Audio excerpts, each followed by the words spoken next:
All right. Good afternoon, everyone. Welcome to the AO Committee, also known as the Administration and Oversight Committee. I'm the chair, Councilmember Robin Wansley, alongside Councilmember Lene Palmisano, who is vice chair. I'm going to call to order our regular scheduled meeting for today, Monday, March 11th, 2024. I will now have the clerk call the roll. Councilmember Vita is absent. Ellison? Here. Cashman? Present. Chuktai? Present. Vice Chair Palmisano? Present. Chair Wansley? Present. We have 5 present. Great. Let the record reflect that we have a quorum. Committee members, we have 10 items on the consent agenda that I will now read for the public record. The first being a passage of resolution for gift acceptance from the International Association of Emergency Managers of Travel and Lodging Expenses. Number 2 is passage of resolution for gift acceptance from Local Progress of Registration, Travel and Lodging Expenses. 3 is authorizing contract with the Downtown Improvement District for the 2024 Warehouse District Live event series. Number 4, it's authorizing contract with Alliant Engineering, Inc. for design services for the 9th and 10th Street South Bikeway project. Number 5 is authorizing a contract with Short Elliott Hendrickson, Inc. for design services for the 2nd Street North Protected Bikeway project. Number 6 is authorizing contract with Fifth Asset, Inc. for debt management software. Number 7 is authorizing contract amendment with Short Elliott Hendrickson, Inc. for design services for Nicollet Ave Bridge over Minnehaha Creek Historic Bridge Rehabilitation Project. Number 8 is amending a previously passed council action to correct the contract ending dates with all vendors in the 2022 through 2025 customized safety training and training services vendor pool. This item is also authorizing a contract amendment with St. Cloud Technical and Community College. Number 9 is approving legal settlement, special assessment appeal, Hiawatha Metacraft. And number 10 is approving a legal settlement, DeMarlo West v. City of Minneapolis et al. And with that, I will move all items for approval unless there's any questions. And I see Councilmember Cashman in queue. It's not a question. I did just want to shout out the Warehouse District Live contract that's been renewed for this summer. So between, I think, 7 p.m. and 3 a.m. on Fridays and Saturdays, First Avenue North between 5th and 6th Streets downtown will be closed for karaoke and food trucks and programming in the late night hours. So it's a really great event, and I'm so glad to see that we're renewing our contract with the Downtown Improvement District again for this year.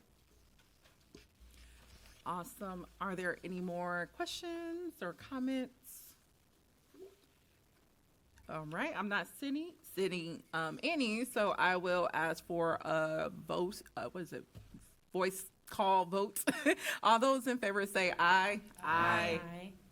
Those not in favor say nay. All right. The ayes have it, and the consent items are moved for approval to full council. All right, committee members, so we have now a number of discussion items, specifically 3. There is going to be a little bit of movement with a few of them because we do have one presentation where the presenters have to get out. That is going to be our presentation on community perspectives on ShotSpotter. We're going to move that up first. And before I introduce the presenters, I do want to give some context as to why we're having this. So many of you all might be following, various media sources and have seen that, various cities like Chicago most recently have moved to end their contracts with ShotSpotter due to concerns around effectiveness and racial biases. And my office has also received, outreach from residents who share similar concerns and just want to know about the overall impacts of ShotSpotter in Minneapolis.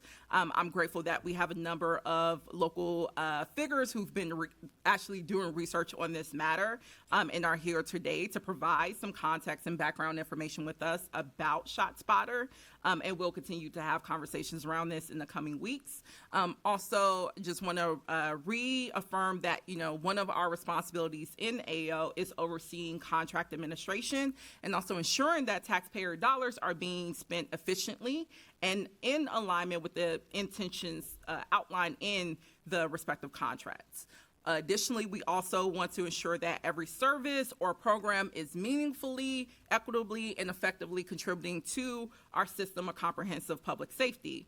So there's this ongoing national conversation around a tool that has been used to support public safety systems all across the country, and we really want to take the time today to really dig into where does ShotSpotter fit into those goals, at least here in the Minneapolis context.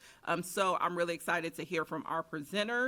I will introduce them in the order, and everyone should have a copy of the slideshow in front of you as well. So first, I will introduce Alexander Lindenfeather. Shoot, is it? Lindenfeather. Close. Shoot. Okay. Please come up. They are a law intern at the Legal Rights Center and also a student at the University of Minnesota Law School. Please correct me on the pronunciation of your name, and we can kick the presentation off. Thank you, Chair Wansley, for the introduction and for the opportunity to speak to the committee today. My name is Alexander Lindenfelser. As Chair Wansley said, I am a student at the University of Minnesota Law School and a law clerk at the Legal Rights Center. I am here to ask this committee to reconsider renewing the contract with Sound Thinking, formerly known as ShotSpotter. Renewing the contract with Sound Thinking is not sound policy for Minneapolis. The data shows that ShotSpotter technology disproportionately impacts our Black and Native communities. In Minneapolis, Black and Native residents are 3.3 times more likely to live in areas with ShotSpotter coverage than white residents. The maps displaying the findings of my research are on the slides as well as in the packet before you. To study the area impacted by ShotSpotter in Minneapolis, I compared public coordinate data of 17,095 reported ShotSpotter activations from 2020 to 2023 with census demographic data from 2020. Based on a spatial analysis of this data, I determined the approximate coverage area of ShotSpotter sensors in Minneapolis. The area impacted by ShotSpotter in North Minneapolis is west of I-94 and north of Highway 55. In South Minneapolis, the area impacted by ShotSpotter is south of I-94, east of I-35W, and west of Highway 55, encompassing the Ventura Village, Phillips West, Midtown Phillips, East Phillips, and central neighborhoods. These maps establish a visual association between the communities affected by ShotSpotter and the census block groups with the highest percentages of people identifying as Black or Native American. A 2021 report by the Chicago Office of Inspector General found that ShotSpotter technology affects police perceptions. Innocent bystanders near a ShotSpotter activation may be subject to stop and frisk. When responding to a ShotSpotter activation, police are more likely to believe they are entering a dangerous situation in a dangerous neighborhood. Police interactions in responding to a ShotSpotter activation have the potential to escalate in ways that damage community trust. This has lasting and far-reaching consequences in collective memories, harming relations between police and the communities they serve and detrimentally affecting public safety. Minneapolis has contracted with Sound Thinking since 2007. Since then, the contract has increased in cost from $325,000 to $2.2 million.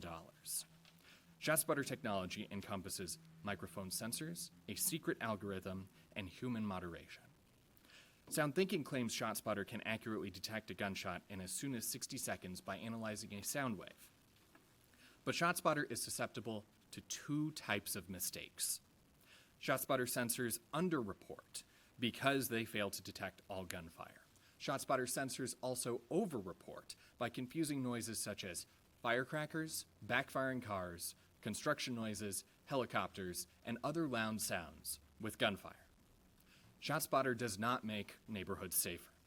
A study published in the Journal of Urban Health in 2021 found that ShotSpotter does not have a statistically significant impact on firearm-related homicide or arrest outcomes.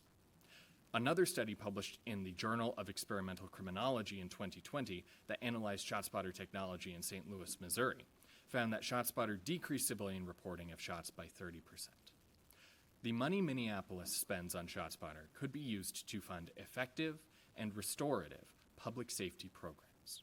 The city should invest in programs that build the community trust necessary for prompt and reliable civilian reporting of gunfire incidents. These include support of community organizations and social services, local recruitment and employment, and avenues for promptly and meaningfully addressing and remedying grievances. Cities around the country are reviewing and reconsidering their use of ShotSpotter technology, and it's time Minneapolis does as well. The $2.2 million Minneapolis has spent on ShotSpotter could be used for more effective ways of promoting public safety and building community trust. Thank you for your time. I would be happy to answer any questions you have about my research after you hear from my colleagues. Thank you so much, Alexander. We do have a number of additional presenters, and I will read their names for the public record. Also, you probably have heard about the organization that they're representing, which is Campaign Zero. The organization also supported Mayor Fry's office last year in reviewing his no-knock warrant policy. So we're really excited to be able to have you all before our committee today and helping us review another critical matter that impacts our residents. That said, I will introduce Abdul Rad, who is the managing director of research and data at Campaign Zero, as well as Faith Bickner, who is an attorney with the Legal Rights Center.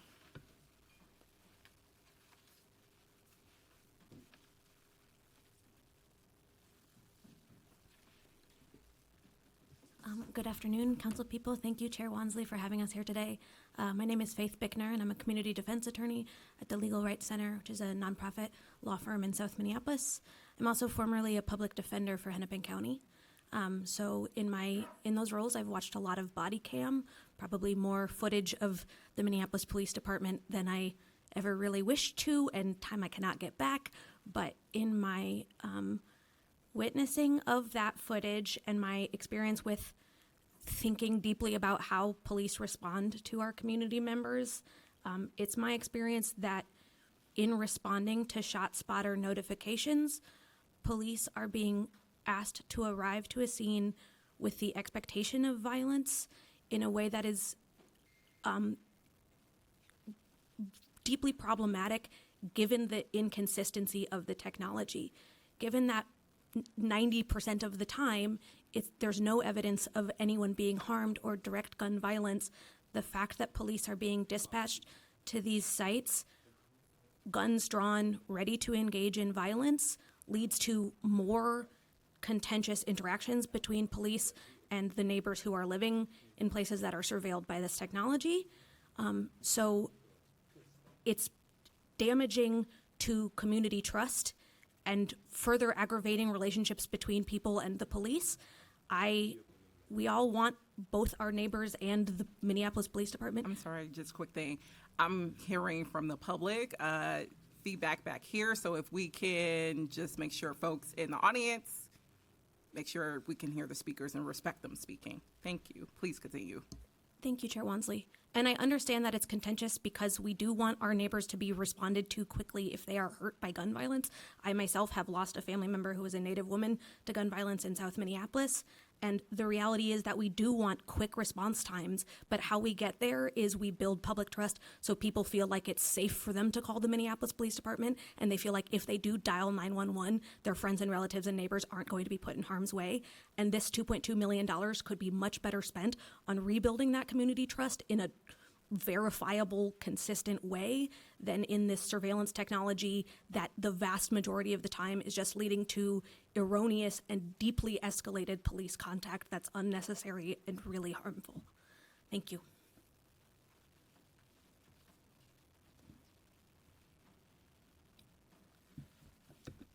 Thank you, Council, for having this presentation and letting us speak about ShotSpotter. Want to take a moment. I know that there's been several devastating incidents of police violence just this past week, and taking a moment to recognize those individuals, their families. It's a privilege to be here in Minneapolis and to discuss the issue of ShotSpotter, which we've been doing across the U.S. in several different cities. My name is Abdul Nasser Rad. I'm the Managing Director for Research and Data at Campaign Zero. We're an organization working to advance restorative and effective solutions to safety. I previously worked at the New York City Mayor's Office of Criminal Justice, where I led research and data for the Office of Neighborhood Safety, which encompassed the Office of Prevent Gun Violence. And then previously, I was at a nonprofit called the Vera Institute, where I advised law enforcement agencies across the U.S. on comprehensive safety efforts. I've worked with ShotSpotter in the past, both within police departments and within government, and was quite oblivious to really the data and didn't really think twice about what I was looking at until I came to Campaign Zero, where we started this work. And we also want to acknowledge the amazing work done by local organizers here in Minneapolis and other organizations such like the Legal Rights Center, who are advancing restorative and effective solutions to public safety. So to start us off, I'm going to try to take an objective approach on the actual ShotSpotter process, how it functions, talk a little bit about the research, and then go from there.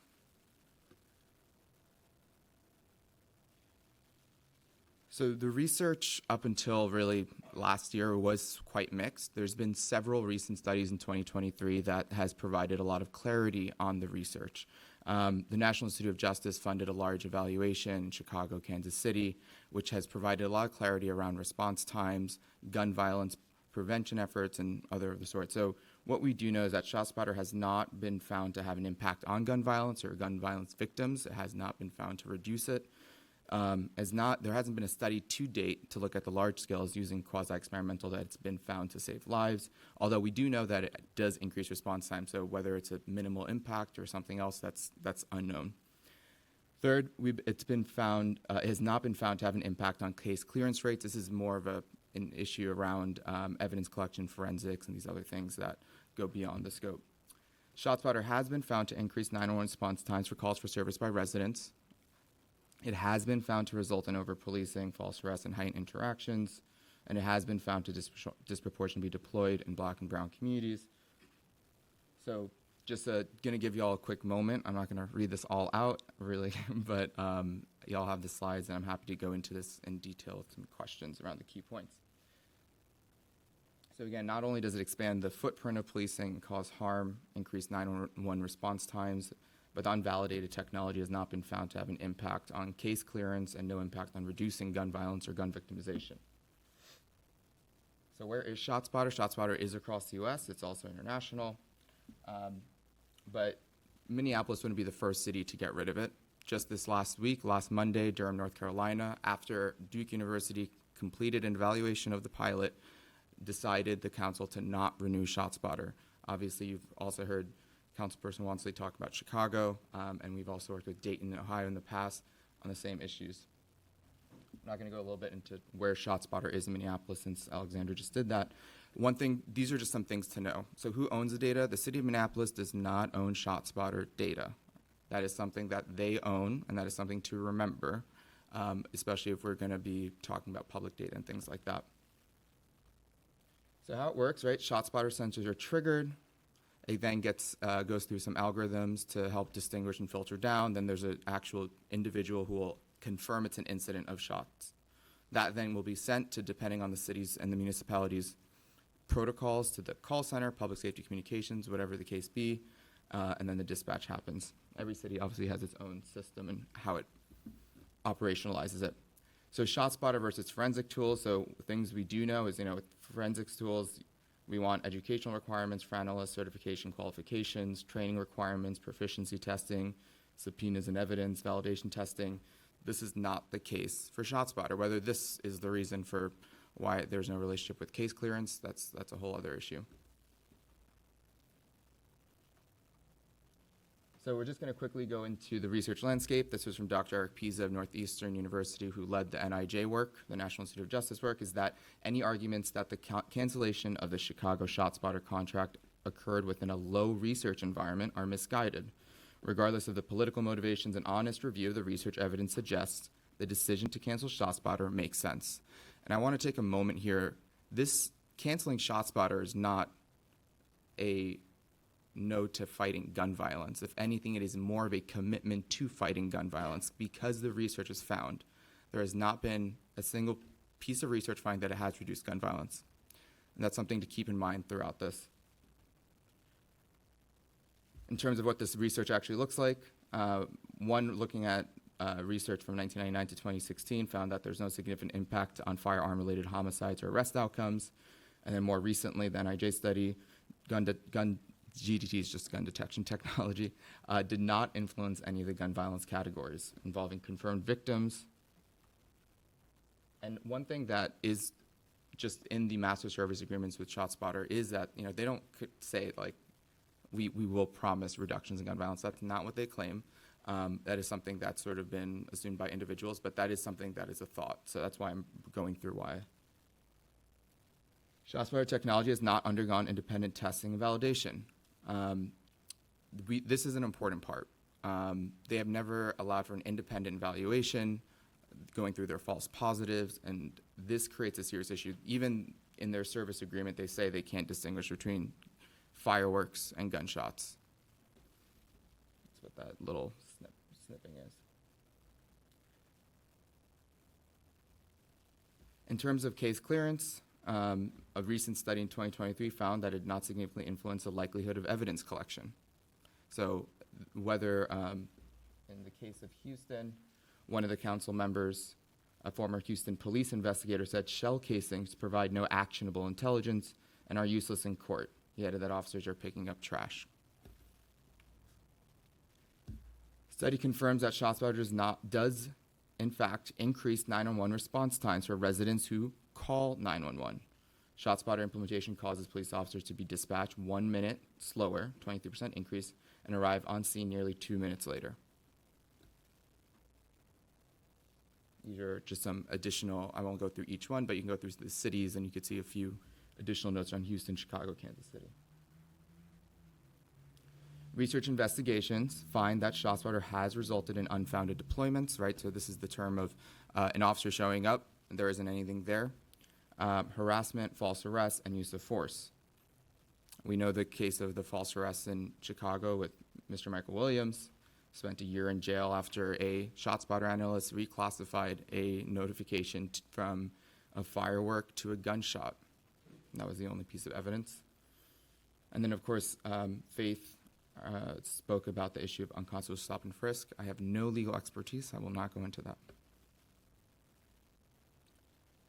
And then, of course, we went through and talked about just the sort of mirrored images across the country with where ShotSpotter is, with the coded, which we put it where it's historically high crime. So just some case studies. Like I said, Minneapolis wouldn't be the first. It would be the next making an important commitment to actually fighting gun violence. So Durham, North Carolina, just this past Monday, voted to not renew after Duke conducted their evaluation and provided the findings to the council. Chicago, Illinois, won't go too much into it, but that was last month. Again, one of their biggest clients decided not to move forward, and the reasoning was not that the mayor does not want to fight gun violence in Chicago. And just a few years ago, or really 2 years ago, one and a half years ago, working in Dayton, they also decided to not renew ShotSpotter. And these are just some cities that had it and renewed it and failed to renew it. There are cities where it's been proposed, like Atlanta, Seattle, where they've decided not to actually go forth with it. So again, just the key points. ShotSpotter sensors are disproportionately deployed in Black and brown communities. ShotSpotter has no impact on gun violence. We don't have real evidence to show what the impact is on lives saved. Oops, sorry, y'all. ShotSpotter slows 911 response times. ShotSpotter does not improve case clearance. ShotSpotter mistakes loud noises for gunshots, leading to more police encounters with civilians. And so before I close up, I believe that everyone in this room shares the same number one priority, which is that we want to advance safety for all, especially most people impacted most by its absence. And we want to do it in a way where the system is causing as little harm as possible. And I do believe that's the case for even the Minneapolis Police Department. I think that ShotSpotter, though, is always, unfortunately, their number one priority will always be their shareholders, and they will continue to lobby and mislead and increase their stock price. And what they tell law enforcement, what they tell community, is misleading. What we provided is a review of the research showing the impact or the lack of for ShotSpotter. And again, I'll be here willing to take any questions. But again, thank you. We want this to be an opportunity to work together with community, as a fellow community member brought up, to actually focus on solutions that can actually reduce crime in the long term and not just short-term punitive approaches and spending money on a private, unvalidated technology. Thank you so much, Council. Thank you so much, Abdul, along with the additional presenters who shared today. I did mention earlier, if folks have questions, I will be using our speaker management to keep tabs. Also, yeah. And I see Councilmember Cashman in queue. Thank you, Chair Wansley, and thank you, Abdul, and the others for presenting today. And I wonder if you mind coming back up and just explaining a little bit more the response times, because I think I got a little confused about what the data was behind whether ShotSpotter does increase or decrease 911 response times. Yeah, so one of the things that ShotSpotter says is that that ShotSpotter alerts have better response times for shots fired than 911 times, which is accurate. What happens though with the system and the overhaul of the system is that it increases significantly the actual time response for a 911 call. So, for example, a ShotSpotter alert goes off here, police officer will end up coming here quicker versus, let's say, I called 911 maybe a few blocks down for the same thing. So it's the case being that it does increase the overall sort of burden because, and one way to think about it is if we're having all these sort of ShotSpotter alerts going off, where we know in the case of Chicago and these other places, in some cases like 90% unfounded, that is a huge drain on law enforcement resources. So how will they then respond to residents who are calling 911? I don't know if that kind of helps. Yeah, so it does trigger a faster response to where the sensor went off, but then slows responses to 911 calls from civilians. Yep, that's what the research shows. Yeah. Okay. Thank you. Thank you, Councilmember Cashman. Next in queue is Vice Chair Palmisano. Well, first, just to piggyback off of what my colleague, Councilmember Cashman, was talking about, do we know if officers are deployed from ShotSpotter in our city? I mean, Director Hodney would know, but anecdotally, I don't know that we always do an immediate response to a ShotSpotter call. Do we know if we deploy based only on ShotSpotter? My understanding is that ShotSpotter helps to more accurately locate where a gun went off when we receive other 911 calls that say they heard gunfire in an area. Is that something that you've looked at?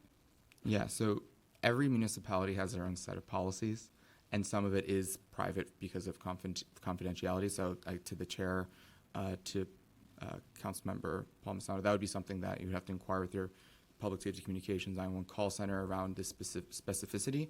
There is guidelines that ShotSpotter puts out as recommendations on how it works. So in some cities, it's automatically will be considered a priority 1, and that's what will be dispatched. And that the call for service in a computer-aided dispatch system would look similar. But in terms of Minneapolis, that is not completely publicly available around how that works. So, Madam Chair, my understanding of ShotSpotter and how it works has been changing over the years. First, I understand it's gotten a lot more technologically advanced in actually being able to detect gunfire versus other kinds of loud noises. There's so many questions. I will bow out for now. I guess to the speaker's first point, Alexander's first point, sadly, gun violence disproportionately impacts our Black and Brown and Native communities. I don't think it's ShotSpotter that's negatively impacting those communities. Are people affected by ShotSpotter, or are they affected by gunshots, which activate ShotSpotter? Is sort of the question I come into this presentation by. I certainly appreciate that ShotSpotter is not perfect, but I think it's a false picture, and we have people, it feels a little weird talking about this when we have people in the room, in the back of the room, that are part of these conversations in Minneapolis with Minneapolis data every day. But I think it paints a false picture that we flood an area with guns drawn. I mean, that might be the original intention of ShotSpotter back when every major city had a full complement of sworn officers to deploy, but I don't think that's the case anymore.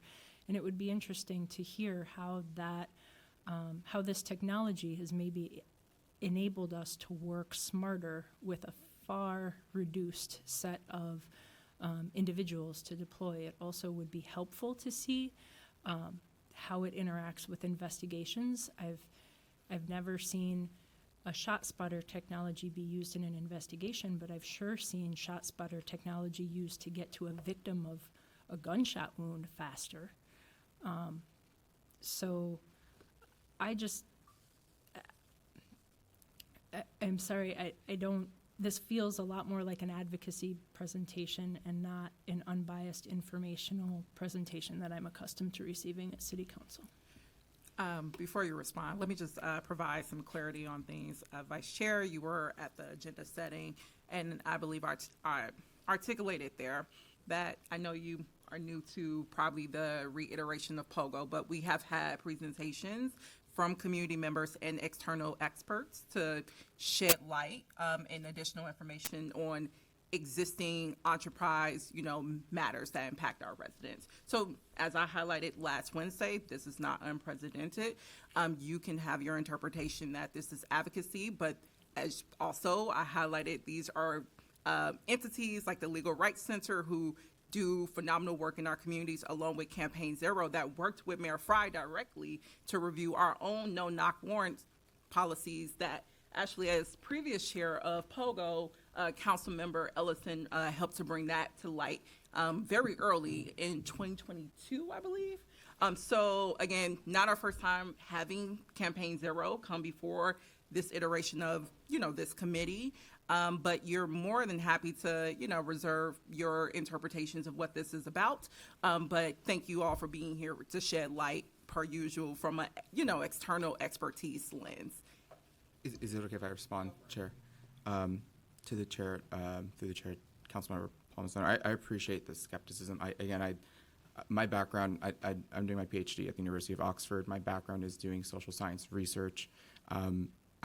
Only things we were kind of showing you are vetted research, but I just wanted to kind of just provide a little bit more information because I think you bring a lot of valid points. In terms of the technology improving, we can't actually say that because nobody's gone in to actually independently test it. So it's hard for anybody except themselves say it's gotten better because there hasn't been an independent evaluation of it to benchmark it from another time, right? So that's an important first point.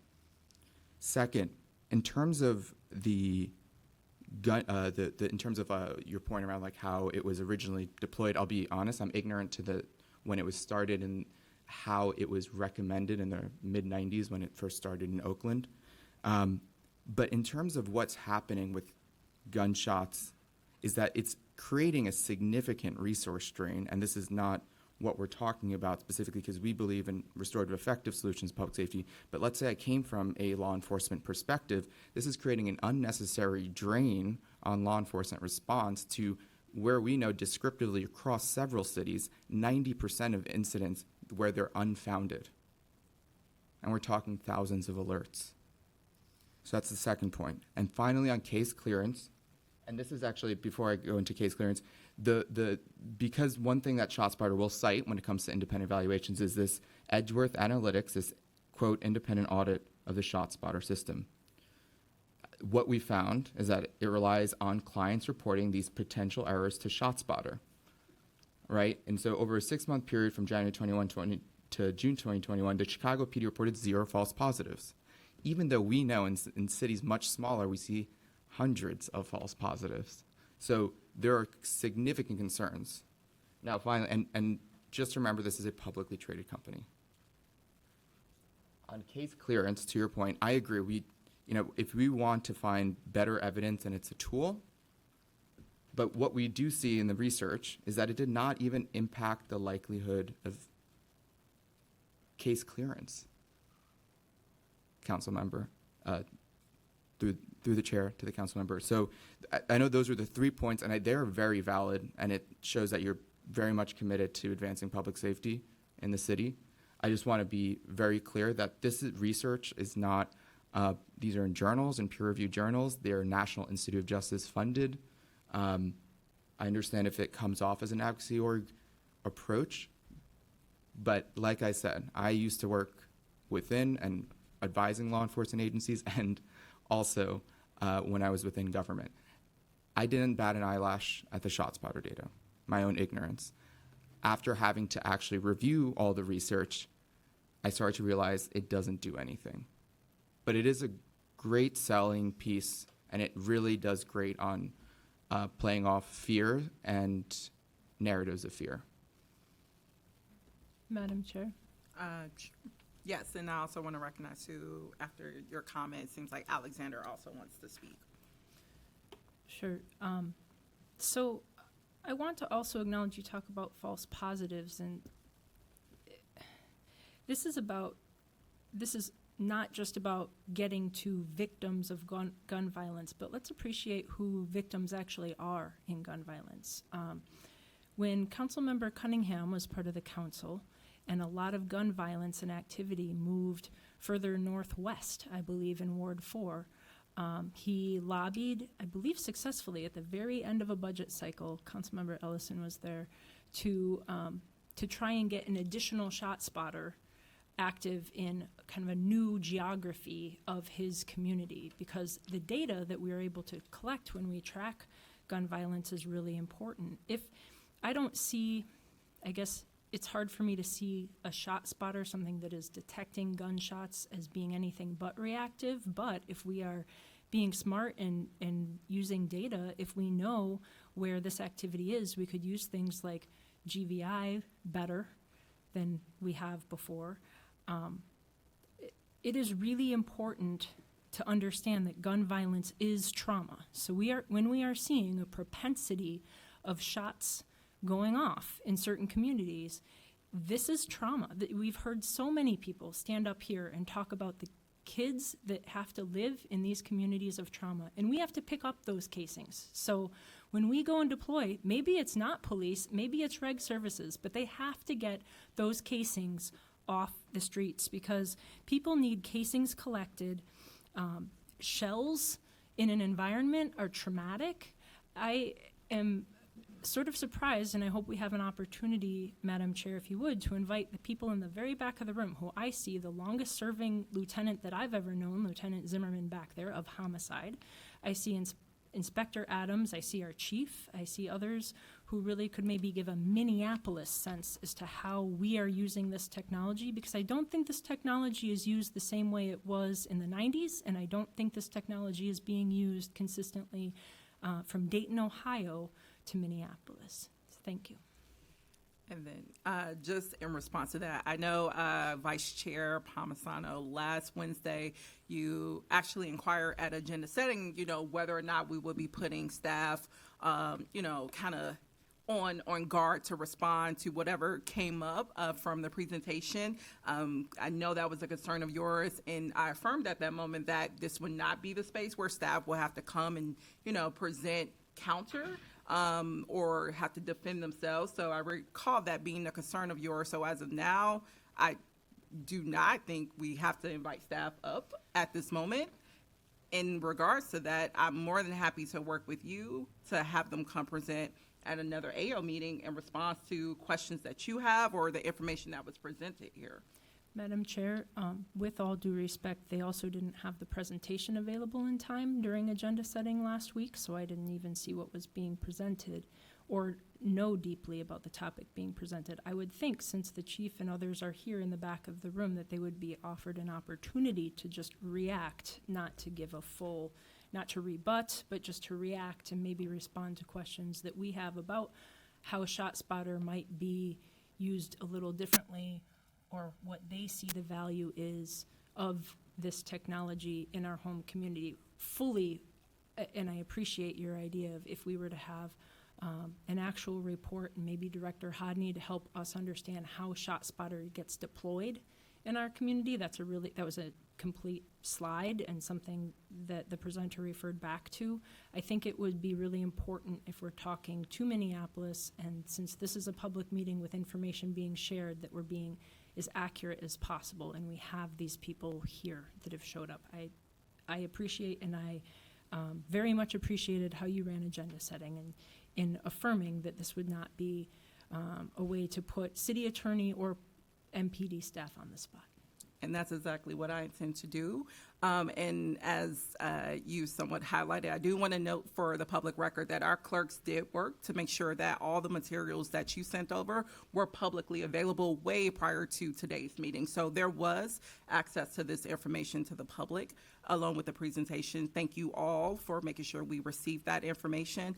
I'm more than happy again to work with you for staff to have their own respective response and submit a RCA to get on the agenda and present said response. But I also want to be cognizant we have 2 additional presentations and also want to make sure we get through the queue. So with that, I will proceed with the rest of this presentation as we originally planned. And I see Councilmember Ellison in queue. Yes, thank you, Madam Chair. I do want to respect and hold Councilmember Palmisano's skepticism. I think we can hold that as we get any information, whether coming from this Campaign Zero or coming from MPD. And I do think that we should have a follow-up presentation from MPD, from the folks who administer this program, to answer some of the questions that Councilmember Palmisano put forward. And I appreciate that we have MPD reps in the back who can sit here and listen to this information, take it in. But to the chair's point, I think inviting them up now would be, even if it wasn't the intention, putting folks on the spot and generating a little bit of a debate platform, which I don't think is the intent here. I think a part of what can cause a lot of, anxiety when we're having these conversations is that people do feel like these are the tools we have to combat gun violence, and so the any questioning of the tools gets interpreted as you don't want to combat gun violence, right? And so, and you named that earlier in your presentation. One of the things that I'm curious about are what are the types of, and you don't have to have the answer, but just I want to know from your, in your opinion, what are some of the other tools that can be, that we should be investing in when we're thinking, if we're thinking about this conversation, as places like Chicago has and other municipalities have. One example that comes to mind is that unfortunately we do have high schools and sports teams that leverage this information, right? They got certain protocols around gun violence, and so they use ShotSpotter sort of as a barometer for how to engage some of their protocols, right? If that's not going to be a tool, and I'm completely open to it not being a tool, what are some other ways or some other ideas that we can reassure the public, hey, you're going to have access to information as you're trying to keep students safe, as you're trying to keep student athletes safe? How do we start to, there's the critique of the tool, which I think is 100% valid and we should be doing at all times. And then there's but what do we replace it with? Part of the conversation, which I think sometimes doesn't always occur, which generates that anxiety.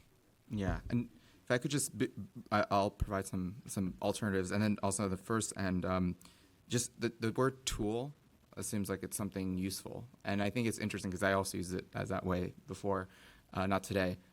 But we still don't know how it distinguishes between things, right? So if you bought a stud finder and you still don't know if this company actually has an accurate way to see if the stud finder can detect a stud, which I think you should, as a city, be guaranteed to know what it can and what it can't, right? So I just want to start there. Because I believe, I worked with police chiefs across the country. I believe that they want to fight gun violence, and I know that there are some police chiefs who know it doesn't work, and some of them where ShotSpotter has convinced them it does. But their ShotSpotter's job is to be a salesperson. It's not, and to make themselves richer. So in terms of other alternatives, the big thing is that with if in terms of ShotSpotter, I'm going to talk about alternatives there, and then what the actual long-term solutions are. Right? We know, everybody knows, the long-term solutions are to mitigate financial stress, to invest in civic goods. Those are the things that will long-term. On the front end, there needs to be improvements on the 911 call system. That is something clear, and there's models around in Tucson, for example, where they've merged their public safety communications. They've taken different steps in terms of improving citizen reporting. And so there are other steps to improve alternatives to, or, just strengthening reporting. So that's the first thing. The other thing is in terms of hospital-based intervention programs. How are those being utilized to, I think Councilmember Paul, I don't want to mispronounce, Palmisano, brought up a great point around, this could be data that's used by GVIs, right, by cure violence providers, by violence interrupters. If we're going to be doing that, we want to make sure that the data they're getting is actually valid. But if they actually had hospital intervention-based data, they would have a very different, actually more accurate ground truth of what's going on. And so there are other alternatives that I'm happy, Councilmember Ellison, to through the chair, to spend time, whether it be after this meeting or another time, to talk about the different approaches. And what another thing I appreciate about Councilmember Palmisano is every city is different. There's no violence, and the root of it in every city does in terms of vary a little bit in terms of what it looks like. So I also don't want to poorly advise certain things, but there are things around 911 public safety communications that are innovating across the U.S., and it's not involving a publicly traded company. Thank you. And now I'll just sort of add, I'd be interested to know, not from, we can do this research on our own, but I'd be interested to know what other cities are doing with their savings, right? At some point, this is a budget conversation. It's a public safety conversation, but it's also a budget conversation. And so having a sense of what other cities are doing with their savings could give us a sense of okay, what are other cities doing to address gun violence if it's not this tool? And I just want to remind folks that this is not a new debate, even in the Twin Cities. I know that there's been, even in St. Paul, there's been a lot of skepticism around the usefulness of this tool. The mayor of St. Paul has called this tool into question a number of times in some of their council meetings. And so I'm grateful for the information and, thankful to the chair for bringing this forward, and excited for us to have this conversation and to vet this information and hopefully get more clarity about how we can keep folks safe. And through the chair to Councilmember Ellison, in terms of cost savings, we know that ShotSpotter is around $60,000 to $80,000. It varies even more sometimes per square mile, whereas 911 is roughly around $4,000, $5,000. Obviously, we're looking at averages, right? But in terms of thinking of cost savings, right, that's just looking at it. There is a lot of room, and I agree, Councilmember Ellison. I'm hoping today is a time where we come together, community, where I hope the Minneapolis police also are able to review the research and also have a conversation, because this is not about us versus that. It's about fighting gun violence, and we're here just to say that this doesn't work. Also, I know, Alexander, you've been standing there for quite some time. You wanted to offer a response? Certainly. Through Chair Wansley to Councilmember Palmisano's question, the Minneapolis Police Department has been wonderfully transparent with their data. We now have the data that we need to have an informed conversation evaluating the potential benefits or downsides of ShotSpotter in combating gun violence. For instance, some of the data we have is the disposition codes of Minneapolis police when they respond to ShotSpotter activations. By researching more into what information police officers had when they responded and the actions that they took based on that information, we can assess how ShotSpotter contributed to these investigations.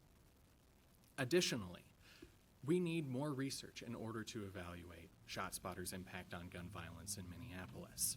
ShotSpotter claims that its technology is necessary to combat underreporting through 911 calls of shots fired. Now, 911 calls are incredibly useful for dispatching police to do investigations, but also EMS to help victims. We need to be bolstering our infrastructure for prompt, reliable, and informative 911 calls so that gun violence can be reduced in this city and victims can get the help that they need promptly. Thank you so much, Alexander. I did put myself in queue before the exchange a little bit, but I just wanted to also reiterate gratitude for our speakers to come in and give context on this matter. I know last term a number of council members, including myself, actually did a tour of 911, which we were all encouraged to do. And I remember a significant portion of that tour, we just listened to just shots from ShotSpotter. And there were, definitely conversations even then about the accuracies where we don't know if that's a firecracker or not. And it was a really helpful conversation around how is this tool being utilized primarily within 911. We did not get a chance to dig into how this is being factored into investigations, follow up around clearance rates and things of that nature. And I look forward to that being a follow-up conversation as we dig into the more localized data and impacts. And we'll be in touch, Alexander, around your findings regarding that. But I just want to name that ShotSpotter has been even framed to council a very instrumental component of our dispatch system and safety response system.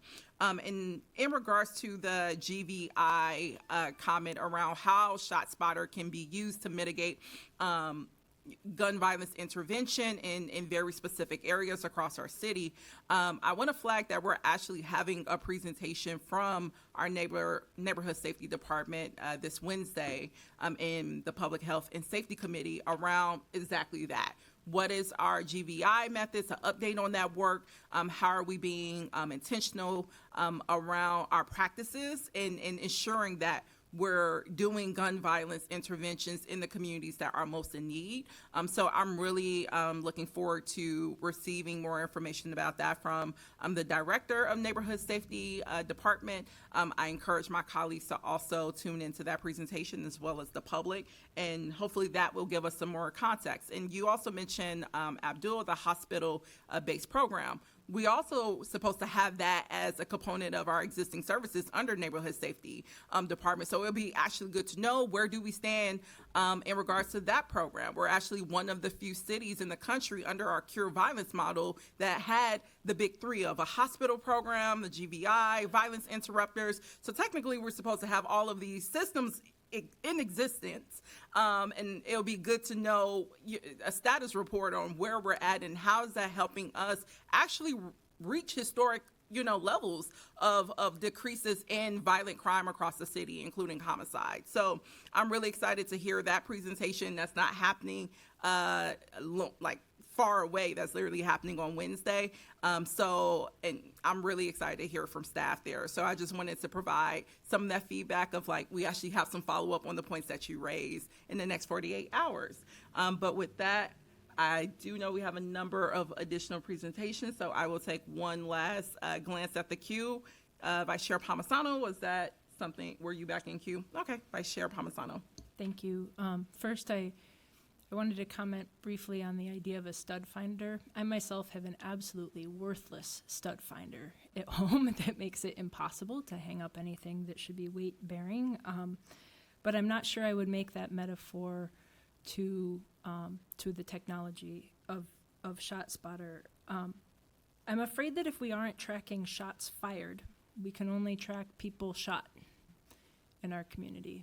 And I think we could get a lot more useful information.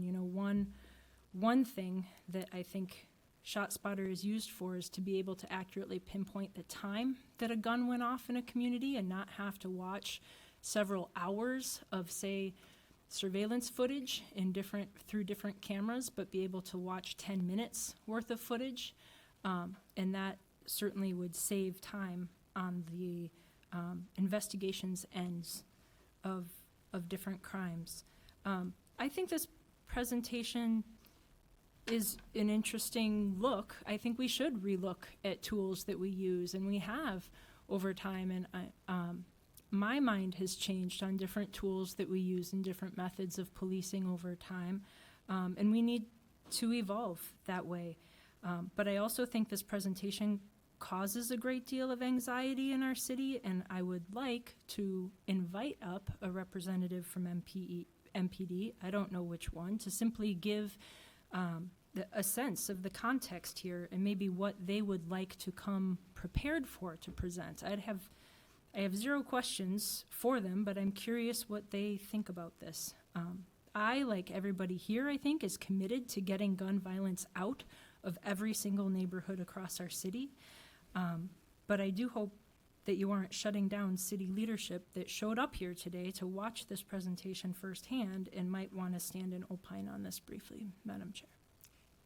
Thank you, Vice Chair Palmisano. I will reiterate that we will not have a back and forth between community leaders and staff. I absolutely welcome, and I believe maybe you were the member of this committee to invite our staff, because I do want to highlight, we talked about community perspectives, and want to keep that as the focus of today's presentation. Being that you've been longer here than me, you know you have the opportunity to do a legislative directive, considering you don't have any questions right now to ask of staff. So maybe that's another opportunity to get questions, responded to. And then again, more than happy to work with MPD, or it sounds like even 911, to come and have a presentation here in AO where you can offer your own overview of the impacts of ShotSpotter. But for today, we're going to keep it on community perspectives, and that is it. No, I'm sorry, community members, this is not a public hearing. This is not public comment. Al, please do not do this right now. And I will ask, this is not a public hearing, Al. This is not a public hearing, Al. And can you please, you are very aware of this, Al. Al, I'm going to ask, please, if you cannot respect the business of this committee, you are going to have to leave, Al. You're going to have to leave, Al. You're going to have to leave. Are you? No. If you want to speak, you'll have to speak in the hallway. You're going to have to leave, Al. No, you have to leave, Al. No, please. No. No. No, you need to leave, Al. You need to leave, Al. You need to leave. We need to finish the business of our committee, and you need to leave, Al. You need to leave. See, I will leave. You ain't got to no. You are not leaving. This is not a public hearing. This is not public comment, Al. Can you please leave? It's against my people. Can you please leave? Councilmember Palmisano said. I'm going to call a recess so that we can reset for 5 minutes, and then we will have folks come back at 2:37. Thank you.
All right, everyone. We are returning from our recess.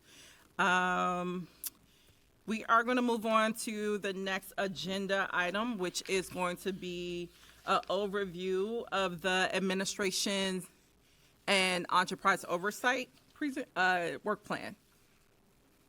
And yes, I'm going to take a couple moments to swap out the presentations from the prior discussion item.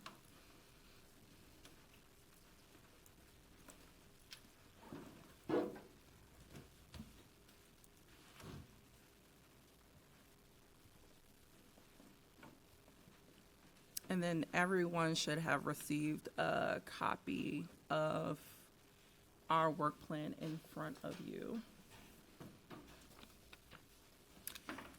Thank you so much. Okay, so as everyone are aware, every standing committee has gone about doing a work plan to really guide the focus of their committee to also serve the best interest of supporting the council as we enact our legislative duties and responsibilities. So this is going to be the presentation of what AO has come up with.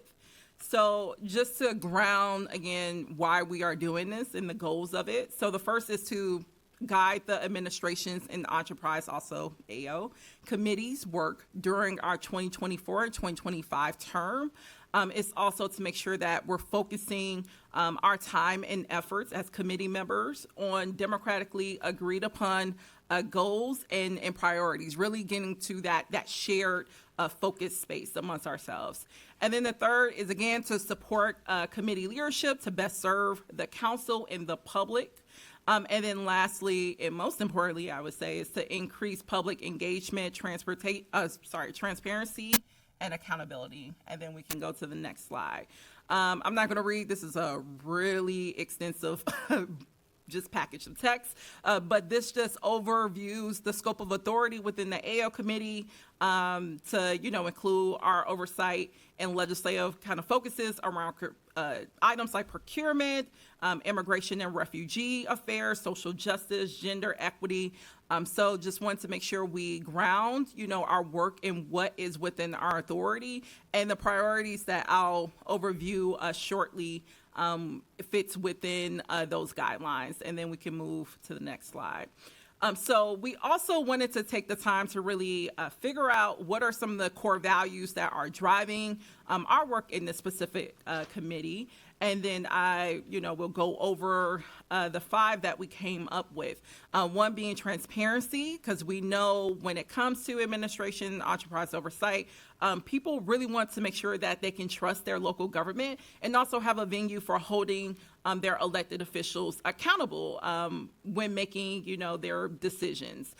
We also want to be cognizant of our stewardship responsibilities and make sure that we're stewarding, our financial, environmental, and social resources for the common good. And then we also want to make sure that we're, creating a city that is welcoming to all individuals, regardless of their race, their ethnic background, their nationality, their gender identity, and or religious affiliation.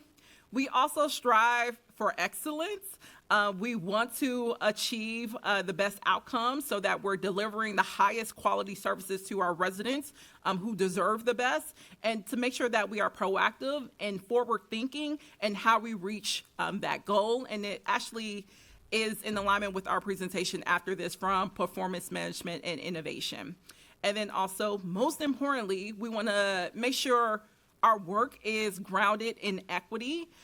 We want to be working side by side with community members and engaging all voices, especially those who have been most impacted by inequities, injustices, and just poor decisions made by the city. And to not only be responsive to those community members, but make sure we're working with them to do this work of problem solving and hopefully build trust as we solve some of the critical issues that have been impactful to them.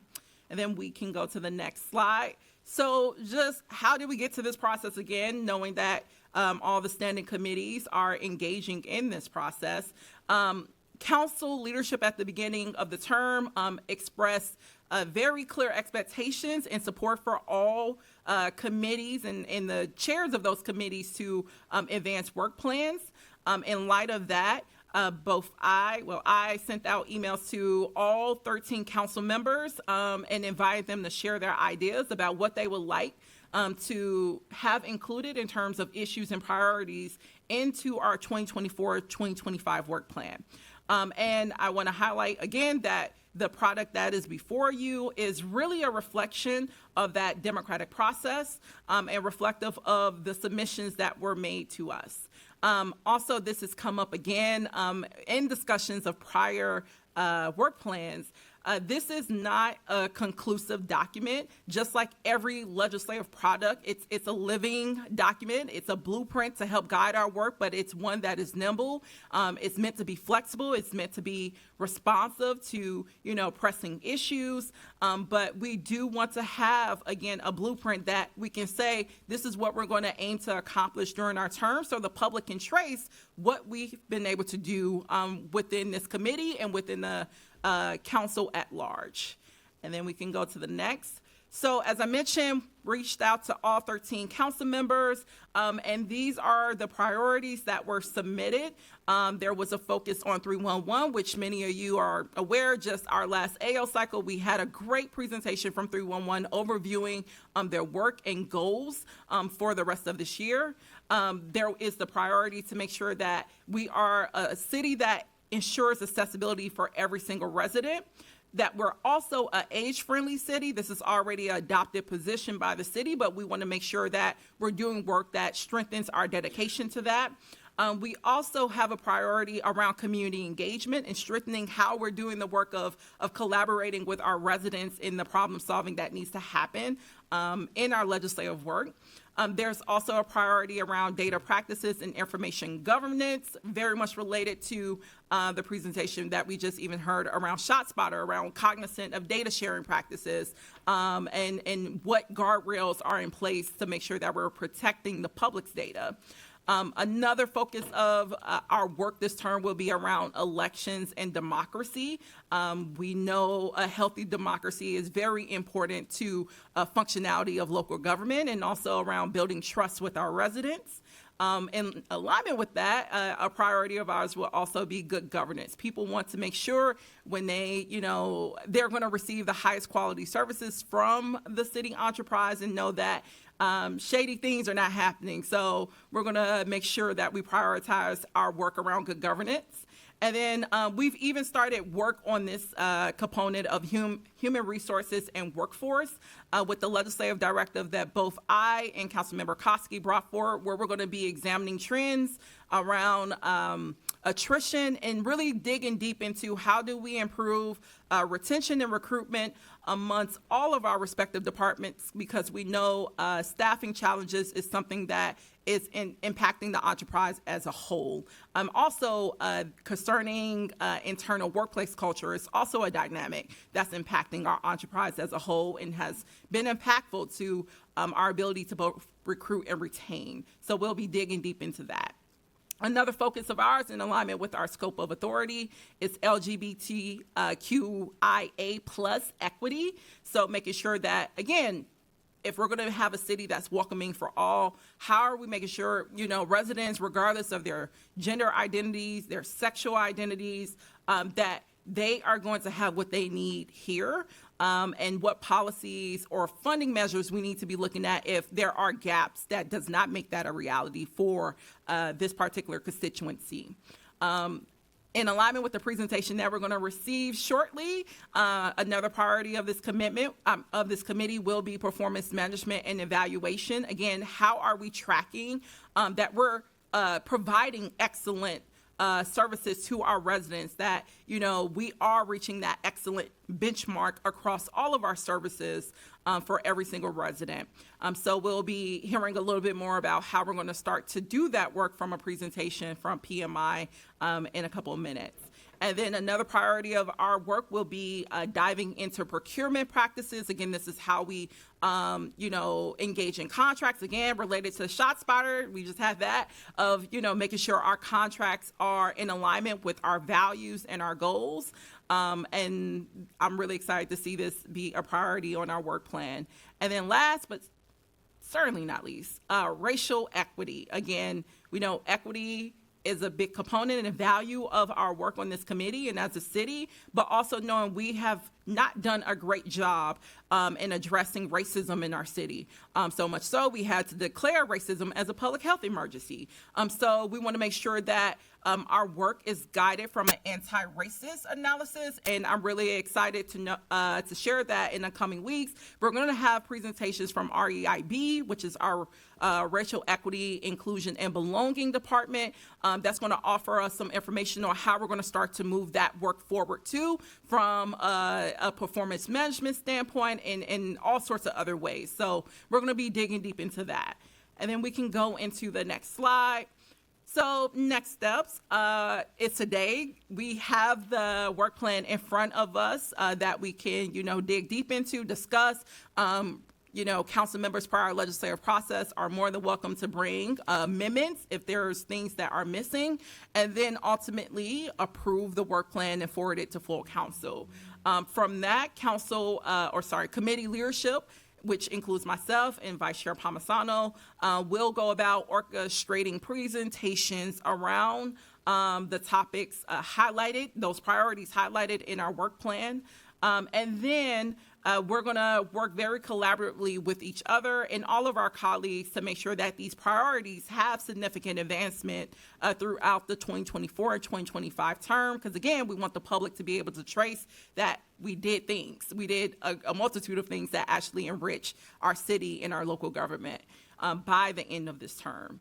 And then again, want to highlight this is a living document. So knowing that throughout the term, we might have to make some changes. Again, colleagues are more than happy or more than welcome to bring amendments if things are missing, if things come up. We want to make sure we have flexibility to be responsive to new and changing developments in our city. So with that, I will move for discussion and approval of our work plan, and I will take a look at our queue in case there are any.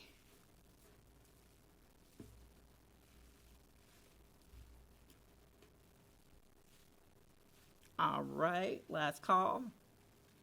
All right, seems like we're cool. So with that, there's no discussion. I will move our work plan for approval and do just a simple voice vote. All those in favor say aye. Aye. Those not in favor say nay. All right, the ayes have it, and that motion carries.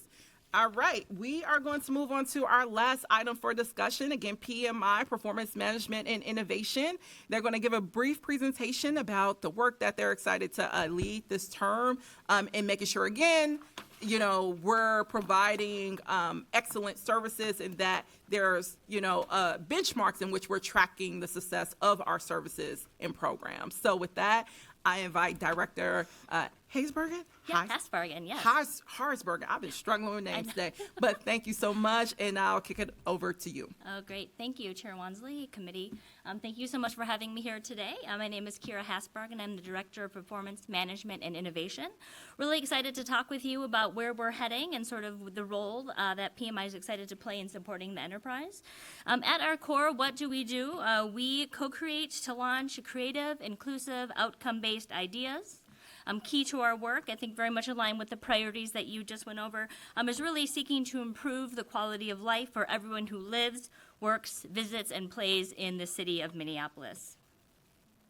So when we think about sort of that work and what our mission is, we are tethered to a couple of values. So our values intentionally centers outcomes, equity, community impact to address disparity faced by Minneapolis residents, business owners, and visitors.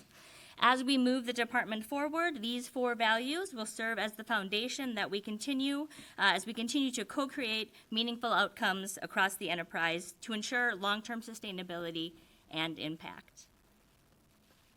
So what is our approach? How do we do this? So our approach has a couple of parts to it. The first is that what we really want to do as an internal consulting team that really helps the city address its most complex and pressing and challenging issues are to carefully understand the issue and its unique challenges. Really learning about it, getting to know the issue and doing that. So that way we can then understand what has worked before, either in the city itself or what's working in our peer cities in the state, nationally and internationally, right? We're not really here to recreate the wheel. We're really here to take a look at what's working well and figure out how we can adapt that to best meet the challenges and opportunities that Minneapolis finds before it. It's really also about a systematic process for identifying those and coming up with human-centered designed solutions that will deliver those meaningful outcomes. So again, really working and collaborating with to create those and understand the problem. Our work is built, as I mentioned, we're an in-house consultants, right? So our work is built on collaboration and partnership. So it's important to us that we really consider how people feel, departments, stakeholders, community members, everyone, how it feels to work with us is as important as the outcome and the problem that we are trying to solve. So how do we make an impact? We work across four big areas. In 2023, we were elevated to a department from a division. I've taken the time to take a step back to identify these four focus areas that will support collaboration and meaningful outcomes across the city. Through our work, we seek to position the city of Minneapolis as a preeminent authority in local government transformation. So the first is research. That's carefully exploring the issue and its unique challenges, really understanding that and digging into it. Research allows us to generate that foundational understanding of systems and create empathy with our stakeholders. It is the process by which we can look and seek out what the root causes are to understand those unmet needs. Then performance management. It's great to see this, right? Looking at the priorities that AEO is adopted in its work plan. What does that mean to us? What that really is creating and advancing an integrated performance management framework for the city. So that's how we really look at that. What we want to do, right, through performance management, it isn't just collecting measures, but really it's accelerating the citywide use of performance management strategies that ensure that data, evidence, and resilience are embedded into all of our processes. And we do this through partnering with departments and others, right, to make sure that we are selecting and helping them to select meaningful metrics, right, that encourage learning, advocacy, and storytelling. Community engagement and resilience is our other focus area, and that's really around that co-creation of inclusive, human-centered community solutions. And then lastly, innovation. So bridging the gap between validated ideas and implemented solutions, working to improve city infrastructure, systems, programs, policies to increase civic engagement and well-being through service delivery. So our team, joined by my team today, they're here in chambers with us, and I'm really excited. Since stepping into this role in September, my focus has been on rebuilding the department in a way that really will support those those focus areas for the city. We are at only a 22% vacancy rate, so nearly 60% of our team joined the city as new staff less than 7 weeks ago. So we are a new team. You see that team and their smiling faces in front of you. What is this team bringing? This team is bringing a wealth of experience, leveraging effective communication strategies, driving meaningful equity initiatives, creating impactful learning curriculum, transforming big data, and centering accessibility and community-centered solutions. I believe that this team is primed for the opportunity to reinvent the department, its value proposition, and move us forward as a high-performing, high-functioning department to meet the needs of the city. One thing you'll notice, we're going to be recruiting 2 positions, noted down there. An analyst position is one. The second is a community relations specialist. So in taking a step back and looking at the work of the department, tethering to our values and our work, really focusing on what community engagement and resilience and equity mean to us, meant that we need to be very authentic, intentional in what we were providing as it related to how we were going to engage with the community in our work. So we have made the decision to recruit for a community relations specialist. That posting is live right now. And so what those staff do, you may have met many of Karen Moe, who I think is here, amazing staff. And so what do our community relations specialists do, and why do we feel that this is an important addition to the PMI team? What they really focus on is developing and implementing effective, accessible, and culturally appropriate communication strategies. They align goals, policy, and programs with community engagement activities, and they coordinate and start building relationships with community, right? Harkening back to what you mentioned earlier around trust, right? This is going to be one of the ways that we as a department who want to engage with communities, this is going to be a very important role for us to fill, and we're looking forward to bringing that person on board, and then we'll recruit for another analyst as well. So what are our outcome areas? Last October, during the budget presentation process, I shared with you that my priorities were to gather information, develop a department vision and strategic plan, evaluate our capacity to support program areas and create innovation, align program areas with work streams, create a work plan, and in doing that, this is where our focus is going to be. So our 3 outcome areas are going to be continuous improvement, reimagining community safety, and relationship building. So what do each of those mean? Continuous improvement. It's really us helping solve challenges by collaborating to explore opportunities for improvement, put evidence-based ideas into action, and share progress towards city goals. This is an ongoing data-driven process to make things better, which we have there on the right, a sort of loose framework for what those steps are that we're looking at. How are we doing this, and how are we hoping to do this in 2024? The first is Outcomes Minneapolis, the program formerly known as Results Minneapolis. So we're very excited to share the reintroduction of the city's flagship performance management program, centered on city goals and department-identified outcomes. This program is really providing a collaborative approach to what performance management can look like in helping departments tell their stories. And I have another slide on that to go into a little more detail for you on that after. The other, with metrics being the baseline, is really looking at the budgeting process. So as saw that earlier as one of the priorities as well. Performance metrics have always been part of the city's budgeting process, both as it relates to departments at the end of the year, right, speaking to the budget committee and giving those updates, but also what that looks like in new proposals.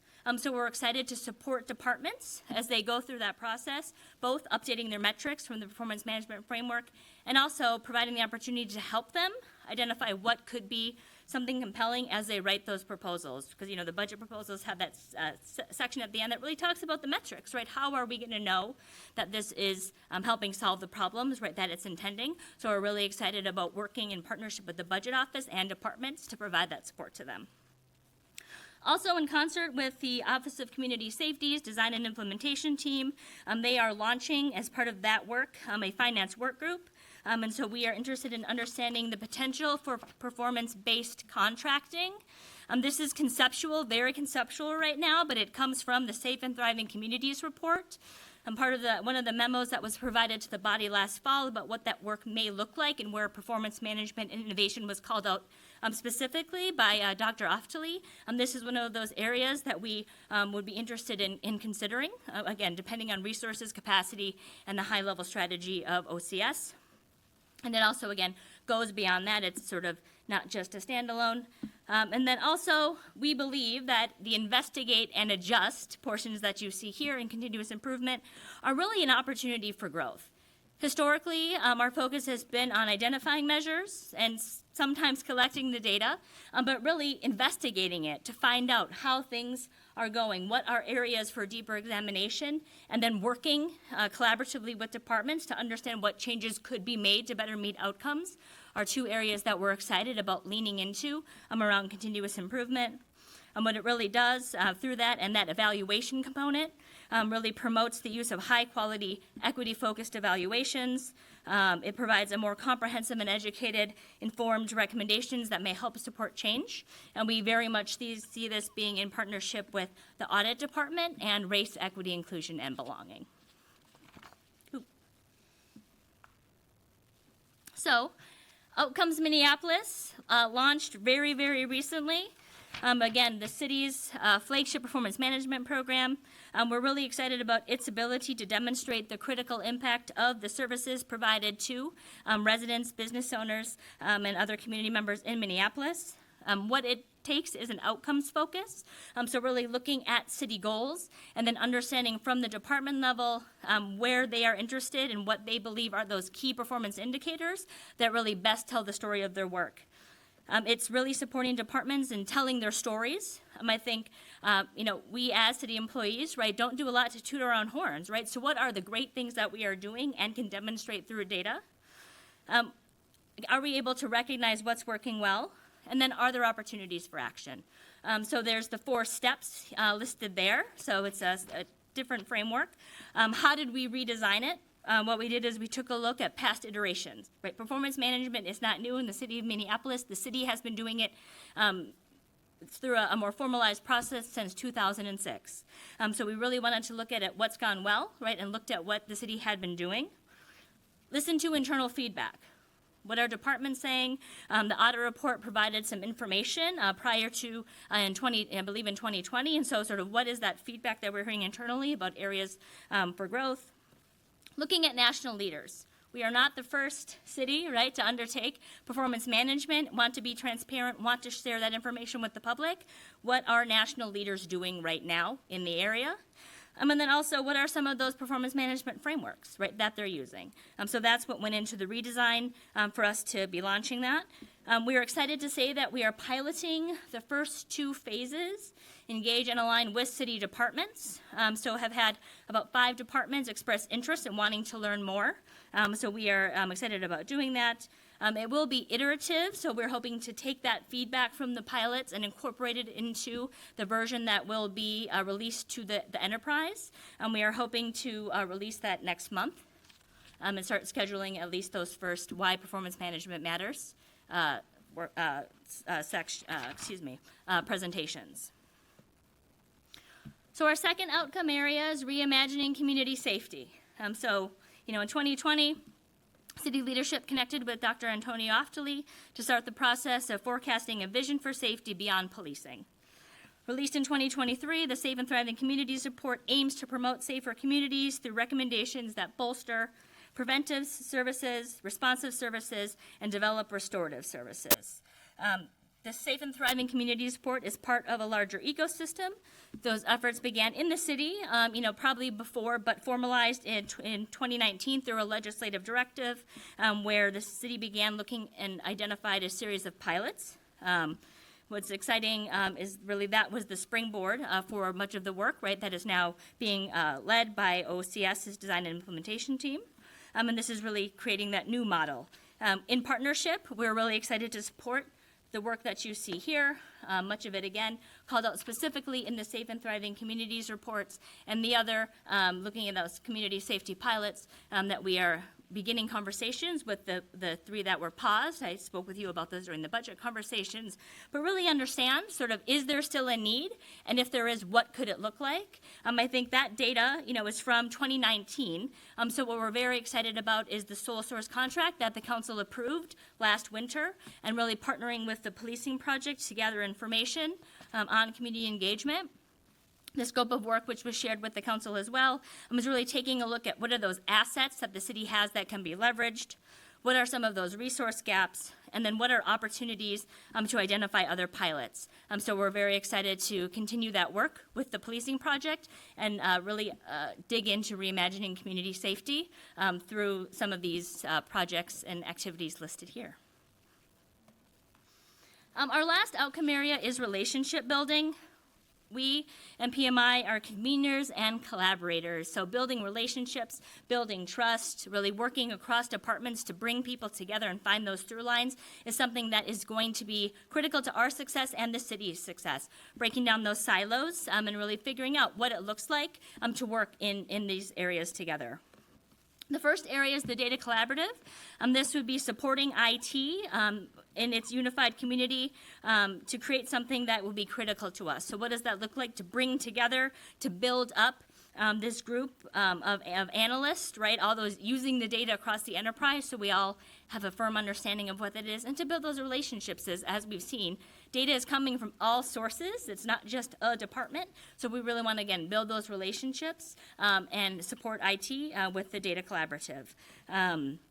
Right now, they're operating office hours once a month, and they provide a great opportunity for people to come in, ask questions, and meet others. We're excited to really use this, especially with Outcomes Minneapolis, to build a community. City goal outcomes Minneapolis, a long word, but we're really excited about bringing back the roundtable. So this is something that was in the previous iteration of the performance management framework. So again, focusing on large scale topics that transcend the silos in which we work in, right? And what are those topics? When we think about how the community perceives an issue, they don't know who the department is, right? That is not something that is, that they are thinking about. So really pulling those back to sort of look at all the things that are part of that and using data in real intentional ways. One of the projects, I think, an early outcomes or city goal project in a previous iteration, I think was like the SREEF zip codes, right? It's really taking that step back to think, at that higher level, having the data already in hand. The last, as we think about relationships, is Innovation U. So this is new. This would be a new offering that we would be excited to co-create with city departments. Key to our mission is creating a culture of data-driven, community-centered service delivery. And so really going beyond just the budget, the performance metrics, sort of all these one-offs, is really creating a curriculum that is providing the city and its staff with an opportunity to grow into this so that we all are really working from the same page and have a firm understanding of how and why what we do is important across the enterprise. So accomplishments, what have we done, right? The team I mentioned has been on board since the end of January, so what have we done so far? I think it's important to recognize that the challenges that Minneapolis faces are complex, interconnected, and impact residents, businesses, and our ability, to provide service equitably and effectively. To be successful, it's important for us to really spend that time understanding structures, understanding departments, how they work, understanding the services that are provided. At the core, right, the team are generalists, so we know a little bit about a lot of stuff, and then as we engage, if you sort of think back to our the slide about our approach, is really then doing that deep dive. So it's important for us right now to spend that time building up that knowledge. So what have we done so far in that?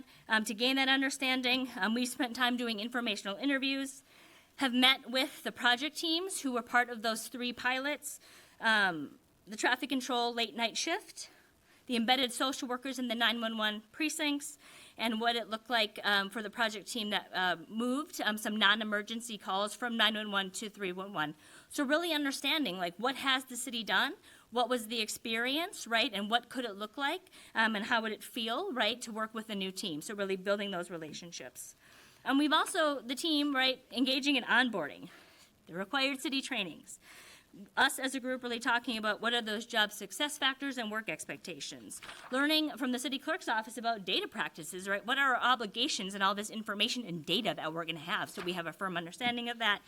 And learning about city systems, like Cognos. And lastly, we've very much been focused on building our work culture together. Again, have brought together 7 people who have never worked or known each other to start a team, to start working on projects, to do all this. So it's very important that as we consider, right, before we move out and start working with others, this is, to me, to spend that time developing those relationships and thinking about how we want to work together as a group, and also set those processes up. So it's like we're a startup, right? We had nothing, we hired everybody, we've come together. So also, right, what are those processes that we need to set up, and really developing our teams, why we're doing this and how we're going to do it together. We've been engaging stakeholders, and we had an open house a couple of weeks ago. That was a great opportunity to start meeting city staff and talk about, how we would see collaborating. And then we've also launched our City Talk page, which we hope will be a great resource for city staff to get to know us and for us to showcase the work that we're doing. Moving forward, like I mentioned, we've launched relaunching Outcomes Minneapolis.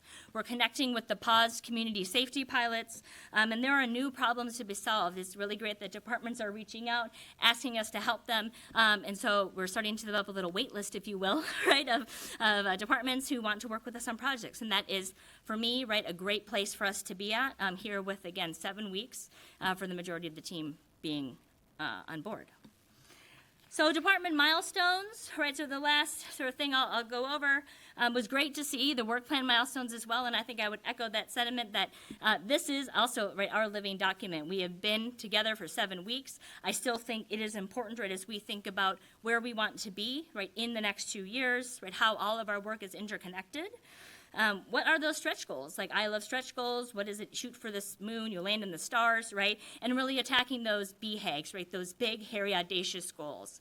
Understanding that for the most part, it was done in a vacuum, the team's on board, right? And these are things that we are hoping, right, that we are going to be able to execute and work on.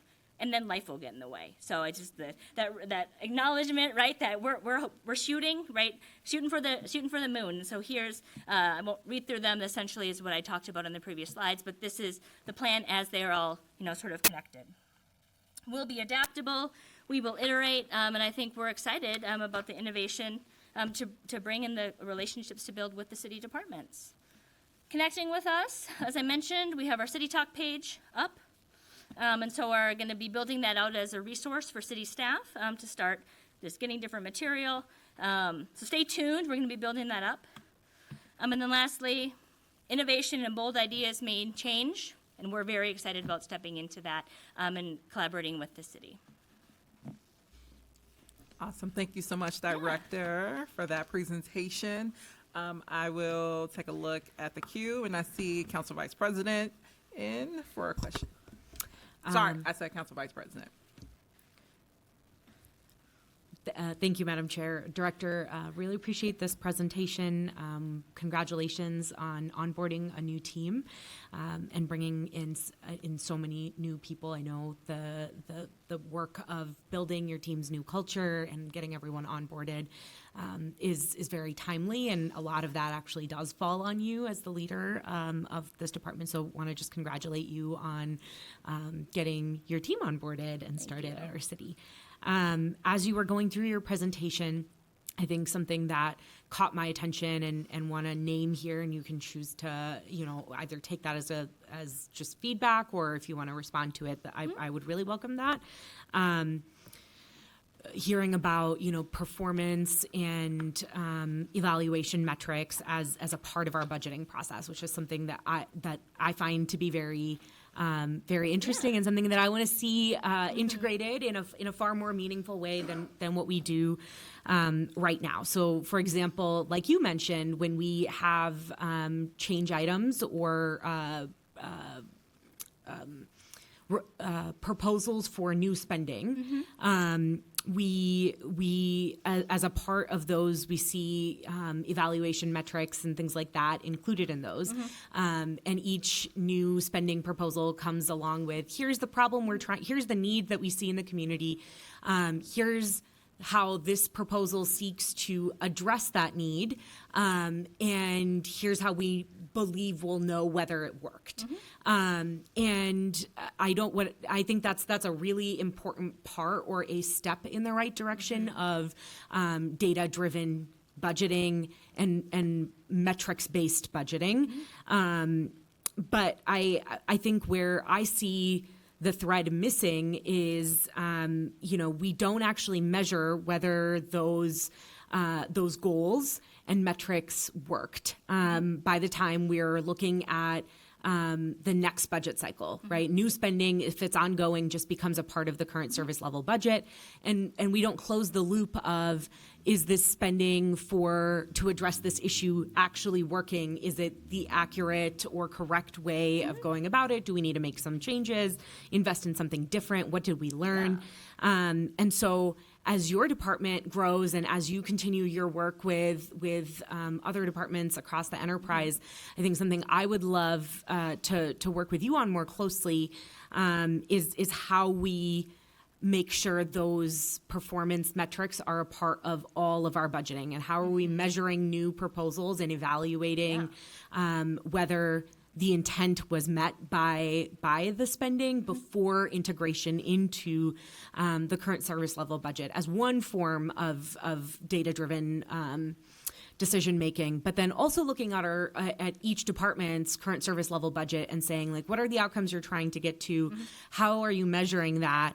And then how are we investing in those solutions based off of those metrics? And we can't do that until those tools, that very technical level expertise comes to exist in the first place, which is, I think, where I'm excited to see where your team is headed, because I think you are the key to us having those metrics in the first place that we can evaluate, measure off of, and make adequate investments based off of data. So I say all that to say, like, I do think, I think you're right in that we do some of this right now. I think it's, there's a long way to go and a lot of continuous improvement and learning that needs to happen here. Yeah, thank you. Yeah, Chair Wansley, I'm Councilmember Chuktai. Yeah, thank you very much for that question. I think it's great to hear that, and I think as we consider sort of the high-level department milestones and what that looks like, we've begun, partnership discussions with the budget office, and sort of what role can we play to support that through the budget process. So those are very early in development, and that's something that when more information is available, I will, in concert with them, would be happy to talk with you about what that looks like. I think, as you mentioned, it's really taking this focus, and so you sort of see here, we are looking at Outcomes Minneapolis, and so I did not sort of launch into that, but in 2 years, right, being a program, right, that really does connect to the things that you identified, but also is happening in more real time. So I think if you look at a lot of communities around the United States, right, it's listed under the last thing in 2025, which is outlined in the Safe and Thriving Communities report. But again, it is not new. Baltimore was like the first city to do it 25 years ago, right? Is what is a city stat program, and what does it look like to collect and discuss data, not just annually, right? I think we would defer to the departments to really think about, as it relates to city goals, and the outcomes that they are hoping to make, given what the impact is that they want to make in community. How can we support them in selecting measures that can help tell that story? And then what does that look like to visualize it in a way that is not just inputs, right? How many permits they process, but what is the impact? So I think that's, again, conceptually where we're looking to head as we look at the Outcomes Minneapolis curriculum and how we're have shifted up the framework, that it really is focused in that manner. And so are excited that it is, parallel and very similar to sort of what you've outlined as ways in which we think we can be helpful. I also think for the, from the side of the departments, is that's also, right, what they want to be able to talk about, right, is the impact that they're making and have compelling requests, right, when they are making those budget proposals. And so what we, again, have very preliminarily talked about with the budget office is what does that look like, at least next year, not this cycle, right, it's starting up, but for the next cycle to be a little bit more engaged in the measures that are being selected. I think, again, that Innovation U, where we want to provide pretty concrete examples of what is a measure that may be, more meaningful and may connect a little bit better to the story they're trying to tell. But I think it's going to be a process and really shifting that philosophy. So that's something, again, very conceptual, early stages that we also want to get to, and really focus on what that investigate and adjust is, as opposed to just going through a year-long process to select measures that you never have to touch or that you don't report back on, right? Because, again, we want departments to be able to talk about the great work they're doing, and the measures that they're selecting are intended to help them do that. So that's, again, a way in which we're heading very early, conceptual stages for the department, and I'm happy to, provide more updates as we start refining them. Did that answer your question, Council Vice President? Okay, awesome. I'm also in queue. You actually touched base on this a little bit, but I wanted you to go through the performance-based contracting piece again. I was still unclear about that. Yes, certainly. So it's, again, very, very conceptual. The performance-based contracting is something that was called out specifically in the Safe and Thriving Communities report as it looked at what we could do to better connect performance metrics, right, and how well we're doing at meeting the outcomes of the contracts that we're working on with the city. And so I don't have it in front of me, but it is to consider what that could look like and how that would fit into the Office of Community Safety Design and Implementation team. They have a finance group. I think it was, I can send it afterwards, but in the memo that we provided this fall, I didn't print that out, I'm sorry, has sort of where it falls in the Safe and Thriving Communities report and what that could look like. So I think understanding, right, its applicability to the city and who ought to be involved. That is one of the areas that was, again, called out specifically at great length in the Safe and Thriving, well, not at great length, a couple of times, excuse me, in the Safe and Thriving Communities report. So something that we have on our radar as considering, especially as we build out restorative services, right, which the city would likely be working with other organizations to help provide. So very conceptual, and I'm happy to follow up and send, where that is in the Safe and Thriving Communities report. Yeah, that would be good. And also, I know we have the Safe and Thriving Communities report, which is like a blueprint for how we're moving. It's a comprehensive, but just thinking of our previous presentation and also what we're going to be digging into in public health and safety is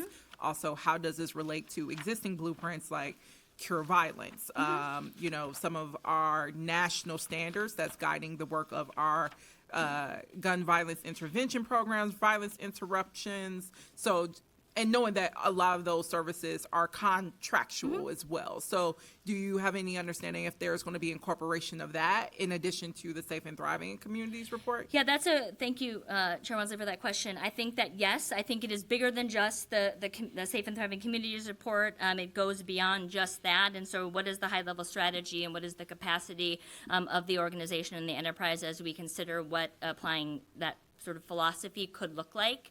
Yes, I think that right now at this level is still up for discussion. We have had no conversations with any other departments about it, right? But I know it is something, and when we talked about the role that PMI would be playing, given the report and the higher level work of the Office of Community Safety, that is something that, given things that have come up both in council and, right, as departments want to understand the impact that they're making with either other grant money or that the city is granting, what does that look like, right, in the impacts that we are assuming, right, and wanting it to make in communities. So again, very conceptual. We have not had any meetings about it, but it's something that, we did loosely talk about this past fall, so did want to raise that up as something that may fit in within that work plan, and again, higher level capacity across the organization.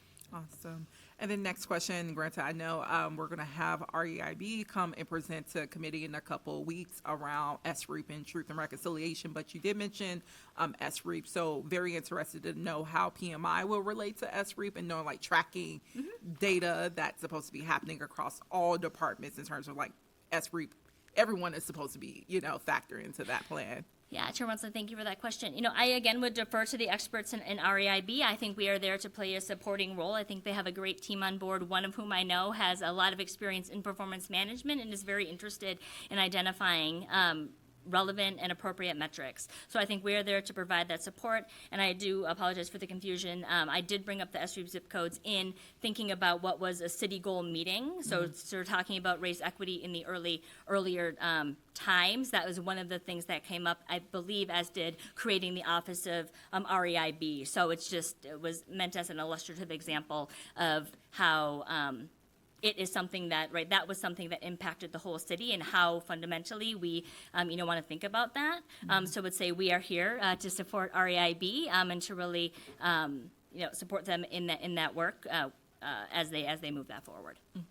Thank you. And then can you just quickly, in regards to the community safety pilots, just like recap those of what was continued from the prior PMI's team and kind of priority set? Yeah, certainly. So there's three left, or three that were paused. And so the three that were paused, we're embedding a mental health professional in 911 dispatch. So that's one really understanding and taking those lessons learned from the embedded social workers in the precincts. Again, have had those conversations. There's sort of a different need, which I spoke about this fall in the budget. I think it was well timed after Director Hodney's presentation about things like burnout, the types of calls, right, that the dispatchers are managing, and then trying to support callers who are likely having a mental health crisis, which is not an emergency, it's not emergent, but really wanting to support them through that. So what could it look like to have a social worker at dispatch? How would we modify that, and what could that look like? So we're going to begin conversations with 911 about what their outcomes would be for that, and then it would be, again, reaching back out to the county, because those are county, provided social workers, right? The city does not pay for them. They are staffed through the county. I don't know about the pay structure. The other is expanding the transfer non-emergency 911 calls to 311. There was a very successful, series of call codes that were moved, right? Some now, for example, theft, right? All of that. Now you can submit those online, answer a series of questions that either goes to MPD's portal or get the amazing support, right, from the 311 agents to help file that. So the other sort of pilot was, is there an opportunity, right, given again that the high level focus and where Office of Community Safety is looking, to consider what that may look like, to identify other call codes that may be appropriate there, and then to understand, right, 311's capacity, right, shifting work from 911 to 311 is still work. So what could that look like given the other priorities and needs that they have? So that is another one. We will, may begin conversations to understand what that could look like, and first, really 311's capacity to take that work on without additional bodies. And then the last one is expanding the civilian-led damage reporting. So that again, through the forms that I sort of mentioned earlier, to sort of understand what that could look like in expanding the report taking. So we're starting informational meetings, right, to understand how it went the first time and what it could look like. To expand that program. Also taking a look at what others are doing in this area, right? Many communities are focused on, again, what community safety looks like and how, right, to send an appropriate or a different response, right, to not take up emergent calls from MPD. So we will begin exploring that as well. So again, the team has been onboarded. We wanted to first start with those informational meetings, right? We don't want to reinvent the wheel. We also want to understand what the projects were. And now we're at a position where we are going to evaluate and work with partners to understand need, and if this is something that we should think about scoping to potentially move forward. And just clarification on the second piece too, because I always think I heard from the prior PMI director of who really PMI led the work around the problem nature codes and shifting, which led us to BCR. So is that essentially what the second one of like the expanding transfer of non-emergency, is that really building upon the 911 work group or problem nature code work? I just wanted to make sure if that was an extension of that. Yeah, I think it could. So I would see that as, separate. I think all of the codes are there, right? So it's how, given the code, what would be an appropriate way or a different way to consider having them resolved. So I'd say it's a both. But this right now, I know that there were some codes, right, that they didn't elect to move all of them over. That came from 911 to 311. So right now, my understanding of this in-process pilot is that it would be like the first iteration, sort of what are ones that could be appropriate, and I think other responses to, like standing up a BCR for something else, or what it looks like to work with other organizations is also, right, from a higher level, something that we're considering around the problem nature codes. I think, again, as I mentioned, the information that the department, the division at that time used to identify these pilots was from 2019 or 2020. So I think it's really important, given all that has changed and the community engagement that other departments are doing, is what are we hearing from community first around their needs, and then consider that in what may come forward as a pilot, and sort of how that all relates. So I think it's a yes and, but right now that is my understanding of sort of what that one was, with other work also going on around the problem nature codes. Thank you for providing that clarity. I think those were all the questions that I have. I don't see anyone else in queue. Thank you so much, Thank you. Director, for again coming through and presenting. Look forward to hearing more updates about this as the work proceeds. And with that, I will direct the clerks to receive and file this presentation. Also, I recognize post the recess. I didn't direct you all to receive and file the shot spotter presentation. I'm pretty sure y'all got it, but want to make that note for public record. And with that, also, I believe we have concluded all business. Oh, I do want to flag something real quick, though, that was missing from our agenda. So committee members are aware, earlier in February, we approved a legislative directive to come back to this committee digging into neighborhood safety department and in terms of workforce challenges and staffing matters after getting some contradictory information from our budget memos. Again, that was supposed to come back today. Instead, we received a memo, but we're working with OCS leadership, specifically Commissioner Barnett, to see if they can come and give a full presentation at the next AO committee. But I do want to flag that as today was listed as the deadline for that presentation and why folks didn't see that on the agenda or saw our presentation today. So we're working on getting that figured out. But with that, we've for real, closed all business for today, and I call the meeting adjourned.